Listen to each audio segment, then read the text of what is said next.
Bonjour, ici Dominique Dufour et je suis très heureux de vous accueillir dans un nouvel épisode du podcast Tout s'apprend, le podcast qui vous aide à créer et développer vos cours en ligne. Alors moi, ce que j'aime dans les cours en ligne, c'est que finalement, on peut apprendre tout. Tout, oui, tout. À partir du moment où vous avez une expertise, une passion, vous pouvez devenir un enseignant en ligne. Et même sur des thèmes qui vous paraissent totalement décalés par rapport à ce support. Un exemple, la voix. Comment apprendre à chanter, comment apprendre à se libérer finalement avec sa voix à travers des cours en ligne. Ce défi, Lucas Fanchon l'a relevé avec beaucoup de succès et sans fausse note d'ailleurs, si j'ose dire. Et ça fait des années maintenant que ce chanteur, interprète, compositeur propose des cours en ligne à ses étudiants pour oser leur voix, pour se développer grâce à la voix. Et aujourd'hui, je suis très heureux de l'accueillir dans ce podcast pour qu'il nous raconte un peu son histoire. Lucas, je suis très heureux de t'accueillir aujourd'hui. Une question traditionnelle, est-ce que tu peux nous expliquer un petit peu ton parcours ? Je suis surtout chanteur, musicien, auteur-compositeur. Je fais beaucoup de soins aussi énergétiques et je suis très connecté aussi à tout ce qui est développement personnel et pleine conscience, méditation, tout ça. Voilà, pour ça c'est un résumé, voix off, mais essentiellement tout ça relié à la voix. Voilà, c'est tous ces domaines-là qui sont reliés à la voix. Je me sers de tout ça, mais essentiellement pour accompagner les gens, pour mieux s'exprimer, oser utiliser leur voix, que ce soit en direct, que ce soit sur Internet, que ce soit en vrai avec ne serait-ce qu'avec ses amis, sa famille, ses proches, utiliser sa voix, quoi. Que ta voix ressemble plus à qui tu es à l'intérieur. Et du coup, Lucas, les cours en ligne, comment tu y es arrivé finalement ? Au départ, c'est parce que moi, j'avais un désir de me former. C'est-à-dire de prendre des cours de chant. Moi, j'étais prof, tout ça, mais c'est vrai que je continuais à prendre des cours en présentiel, mais j'avais envie de me former aussi avec d'autres méthodes. Et donc, je suis parti chercher chez les Américains, Australiens, enfin, tous les pays anglophones. Donc, je suis allé chercher tous les coachs vocaux américains, australiens, anglais. Et donc, j'ai suivi leur formation. Et en suivant leur formation, je me suis dit, waouh, en fait, ces gens-là, ils ont l'air d'avoir des milliers et des milliers d'élèves en ligne et de gagner leur vie comme ça. Parce que moi, je suis en train de payer tous les mois quelqu'un pour apprendre à chanter et je suis prof de chant. Donc, et ça, c'est en anglais. Alors, qu'est-ce qui m'empêche, moi, de faire ça en français, finalement? Parce qu'en français, ça n'existait pas, en fait. Quand j'ai démarré, il y en avait très peu. Il y en a un peu plus maintenant, mais il y en avait quasiment pas. Et un jour, tu as été contacté par Udemy.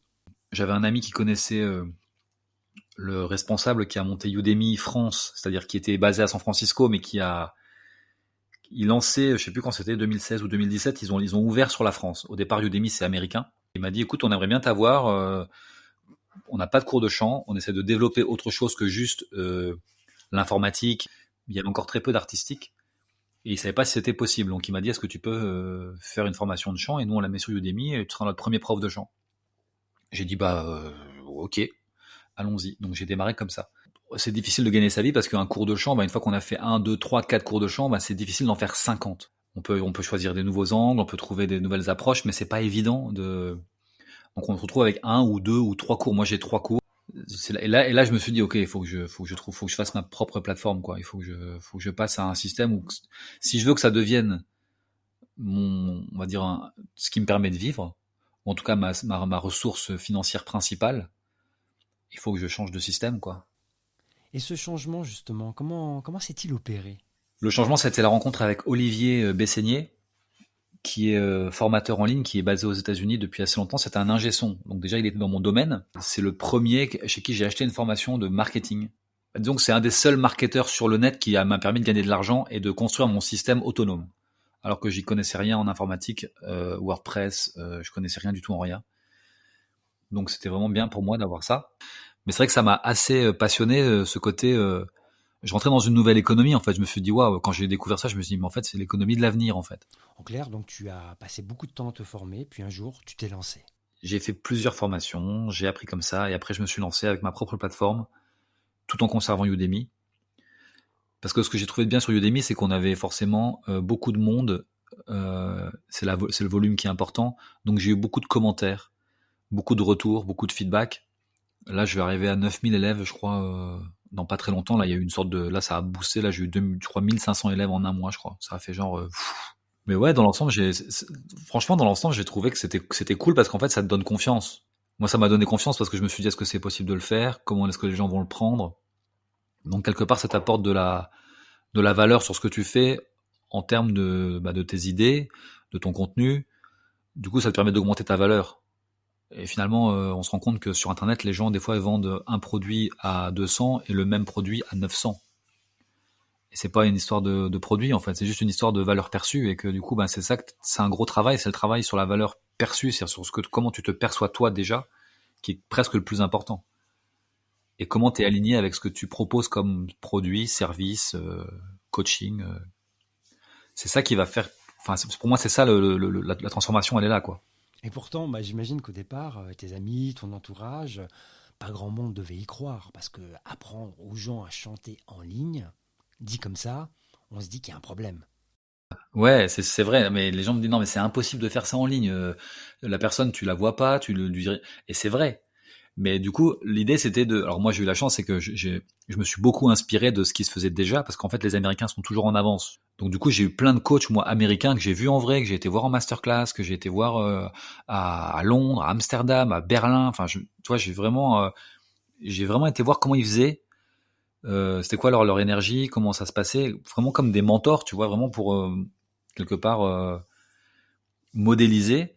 Et une fois que j'avais compris comment ça se passait, j'ai repris ce que moi j'avais appris moi de la voix. Moi j'ai une version, ma voix, c'est la voix, je la travaille de manière un peu plus thérapeutique, on va dire un peu plus globale, puisqu'il y a une notion de soin derrière aussi. Et du coup l'idée c'était comment est-ce que je peux ramener la personne à son autonomie.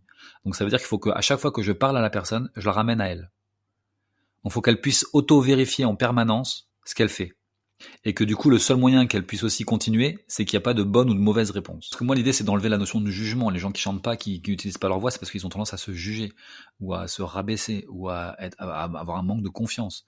Donc moi, l'objectif, c'est qu'au fur et à mesure, on n'est pas là pour devenir Céline Dion ou Michael Jackson, tu vois, mais c'était juste, est-ce que je peux à un moment donné prendre du plaisir à exprimer ma voix? Est-ce que je peux sentir que ça bouge, qu'il y a une évolution, que ça change et que ça se transforme? Je le fais de manière... De toute façon, déjà, je pars d'un principe, c'est que les gens qui viennent me voir, ils viennent pas me voir par hasard. Je crois pas qu'on rencontre les gens par hasard, donc je crois pas qu'on rencontre des gens dans nos formations par hasard. Les gens viennent nous voir parce qu'ils ont senti quelque chose chez nous qui venait connecter avec eux. Que ce soit notre vibe, que ce soit notre énergie, notre visage, ça peut être notre branding aussi, hein, notre réputation. Et donc comme ils viennent pas par hasard, forcément, ils vont trouver ce qu'ils doivent trouver. Ils vont trouver ce qu'ils veulent trouver. Que ce soit en bien ou en pas bien. Donc ils vont trouver ce qu'ils veulent trouver pour dire c'est de la merde ou c'est génial. T'as tendance au départ à vouloir plaire à tout le monde. C'est un peu comme quand on dit non, si tu veux plaire à tout le monde, c'est comme si tu plaisais à personne. Si t'as pas trouvé une niche avec ton client, ton avatar, s'il n'est pas bien précis, bien défini, tu vas vouloir parler à tout le monde, tu parleras à personne. Et de savoir exactement à qui tu t'adresses pour utiliser sa douleur, ses mots, son désir, ses rêves, pour aller lire en lui. C'est ça finalement, c'est plus tu vas connaître ses besoins, plus tu vas connaître la personne à qui tu t'adresses, plus tu vas connaître ses mots, plus tu auras fait des sondages, plus tu vas pouvoir t'exprimer avec leurs mots et donc leur parler, ils vont se sentir touchés et forcément ils vont mordre à ton hameçon, entre guillemets. Et aujourd'hui, est-ce que tu as encore le temps de tourner, faire des concerts, finalement faire ton métier sur scène? Ou est-ce que tes activités en ligne prennent la grande majorité de ton temps finalement? Là actuellement c'est une part importante de mon activité parce que je suis en train de bouger les choses, de développer, parce que moi je suis pas encore passé à la formule abonnement, donc là je suis en train de passer, là cette semaine, là jeudi, je vais faire un bêta lancement on va dire dans le groupe. J'ai créé un groupe qui s'appelle Ose ta voix. C'est un groupe pour les chanteurs en fait, puis pour ceux qui veulent développer leur voix. Et puis le nom l'indique, hein, Ose ta voix, ça veut dire si tu as envie d'oser ta voix, tu viens là. Et en fait c'est une communauté. Donc en fait ce que j'ai changé par rapport à avant, où avant je faisais un lancement et puis ça faisait un petit pic, on fait 2-3 000 euros et puis après hop on recommence pendant 3 mois, le temps de récupérer des prospects, de faire de la publicité, des articles, des machins, tout ce qui va bien pour pouvoir réattirer des nouveaux mails. Et hop, on refait un lancement et puis on refait 2, 3, 4, 5 000 en fonction de si ça marche plutôt bien ou pas bien. Et puis c'est des produits uniques sur lesquels après je m'investissais beaucoup pendant 1 mois, 2 mois. Et où je disais voilà, c'est un programme sur 8 semaines, donc ils avaient un programme en ligne, plus je leur proposais 1 ou 2 webinaires. Il y a un accompagnement, voilà, il y avait quand même une petite présence. Les gens ils ont besoin de plus en plus de présence en fait sur ces trucs en ligne. Oui, tu as raison, une présence c'est de plus en plus important évidemment, parce qu'une succession de vidéos sans justement un accompagnement derrière, proche de ces étudiants, ça marche pas forcément bien. Mais paradoxalement, ça implique aussi beaucoup d'outils, beaucoup d'interconnexion entre tous ces outils. Comment tu gères ça? Moi, je me rends compte aussi que j'ai beaucoup appris, beaucoup fait, mais je me suis dit à un moment donné, mais tu t'es pas un peu compliqué la vie? Est-ce que ça peut pas être plus simple aussi, tu sais? Parce que clairement, oui, groupe Facebook, ensuite abonnement, ça veut dire un espace membre, ça veut dire un Active Campaign ou un SGO autorépondeur ou un ConvertKit pour tes mails automatiques. Ça veut dire enfin tu vois, c'est beaucoup de logiciels, c'est beaucoup d'interactions entre les logiciels. C'est pas évident, quoi.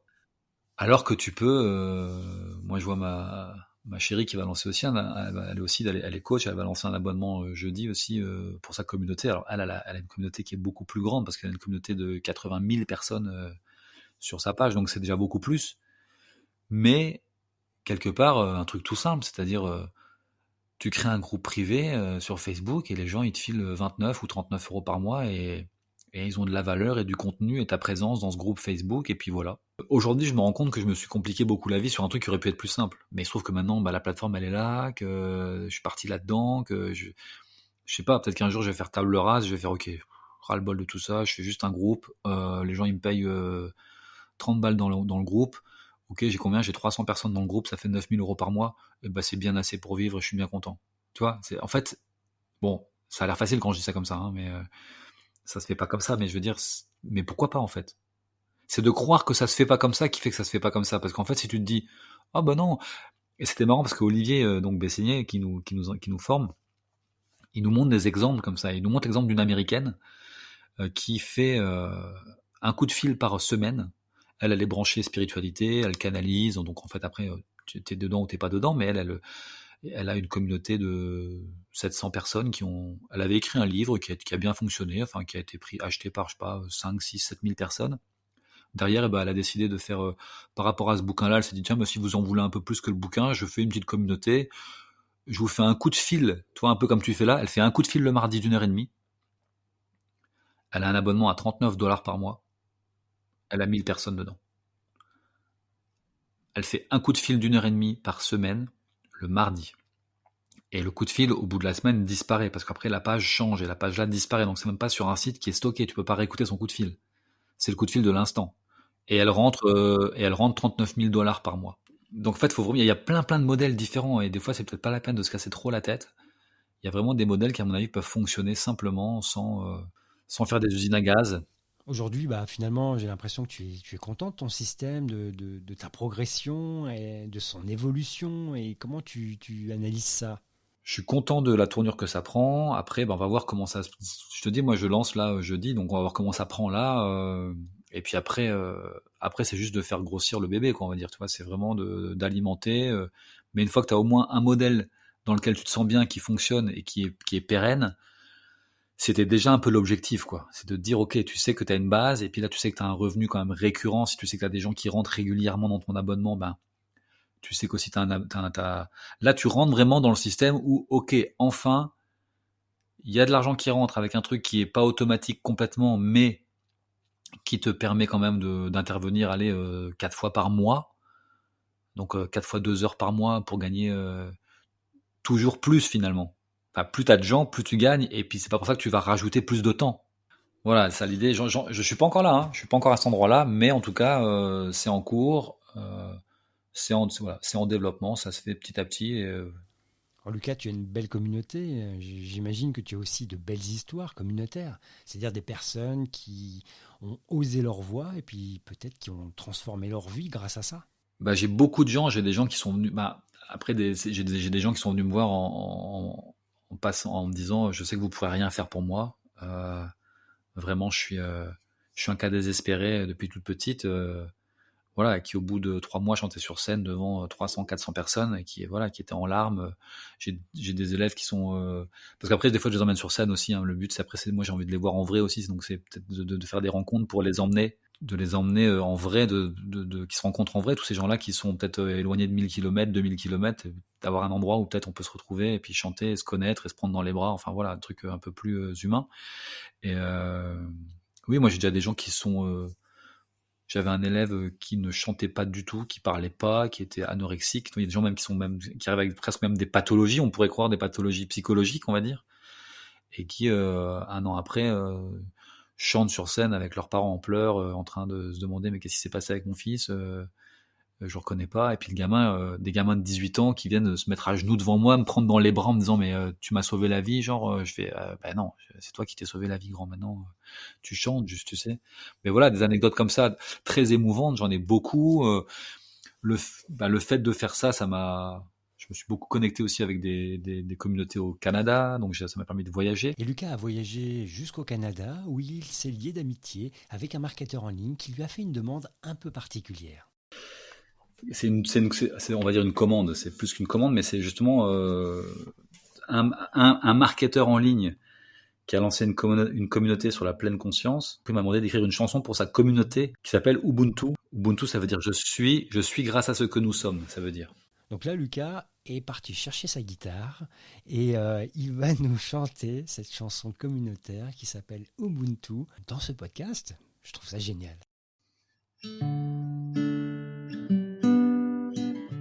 Tu entends, ça va ? Je suis ce que je suis grâce à ce que nous sommes. Tu es ce que tu es quand tu reçois, je donne. Pour se multiplier, il faut qu'on s'additionne.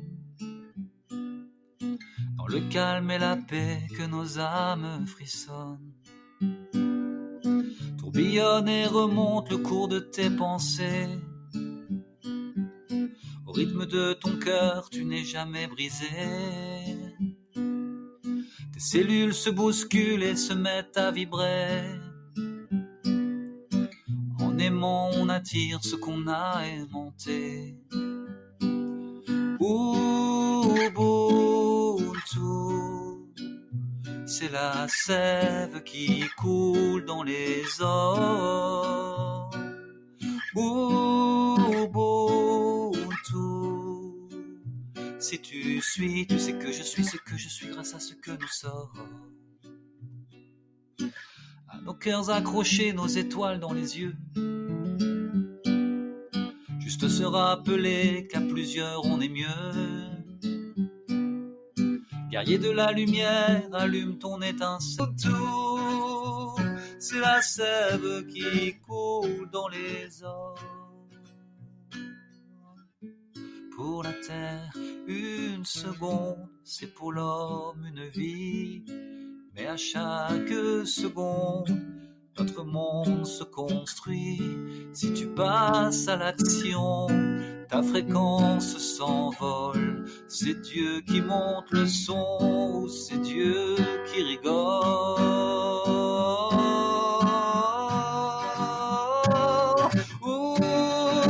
Ubuntu, c'est la sève qui coule dans les os. Ubuntu, si tu suis, tu sais que je suis ce que je suis grâce à ce que nous sommes. Ubuntu, ago il est ago. Si tu suis, tu sais que je suis ce que je suis grâce à ce que nous sommes. Si tu suis, tu sais que je suis ce que je suis grâce à ce que nous sommes. Si tu suis, tu sais que je suis ce que je suis grâce à ce que nous sommes. Voilà, cet épisode est terminé. Un grand merci à Lucas pour avoir partagé son histoire, son parcours et aussi pour cette magnifique chanson chantée en live durant ce podcast Ubuntu. D'ici là, n'hésitez pas à vous abonner au podcast de façon à recevoir automatiquement les nouveaux épisodes et à me rejoindre dans le groupe privé sur Facebook qui porte le nom du podcast et qui nous permet de prolonger un peu la discussion autour de chaque nouvel épisode. À bientôt et n'oubliez pas, écoutez des podcasts. Si tu suis, tu sais que je suis ce que je suis grâce à ce que nous sommes. Ubuntu, c'est la sève qui